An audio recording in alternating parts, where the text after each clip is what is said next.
The year is 610 AD. The date is the 10th of August. The day, Monday. A 40-year-old man of faith sits in a cave in seclusion and meditation. An angel visits, delivers the message of highest authority to him. The first words of the message are, Ikra bismi rabbika allazi khalaq. Read in the name of your Lord who created. Mr. President, the very first message from Allah was an instruction for humanity to attain education. And in the truest sense of my religion, your religion, our religion, Islam, all about tolerance. Have we forgotten the pagan practice of burying the daughters? Who abolished that tradition? Mr. President, who? We did, because we were educated as per the instruction from our Lord.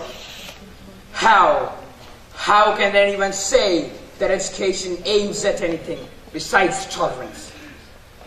Helen Keller says, and I quote, the highest result of education is tolerance.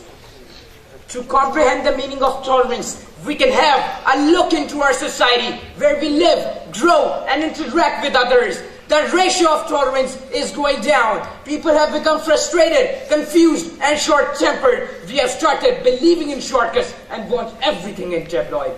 Our system of education needs an overhauling. Under the influence of present commercial education system, this sector has become an industry. A really profitable industry where people have invested for materialistic gain, ignoring the foundations of all character building aspects. If it continues, Mr. President, if it continues going like that, then we'll become dead, dull, and dumb dummies who have no beliefs, no values, no norms, no principles, no code of conduct, and finally, no identity at all. What's happening in Karachi, Quetta, and Dera Ismail Khan? Can we forget the recent incident at Kanpur? Can we forget the 2-year-old girl who was chained by his family members? Mr. President, does this education system of ours aims at developing tolerance? Can we compare ourselves with our ancestors? I think we cannot. Mr. President, we cannot, because we are the product of this business-oriented platform.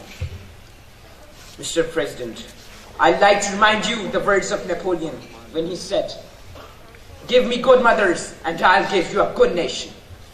By good mothers, he meant nothing more than educated women. Then let me rephrase his words to make the message clear. Give my people education and I'll give you a tolerant nation. Worthy President, you and I came to this world as nothing more than blank tablets, and over the passage of time, these tablets were inscribed the accumulation of learning.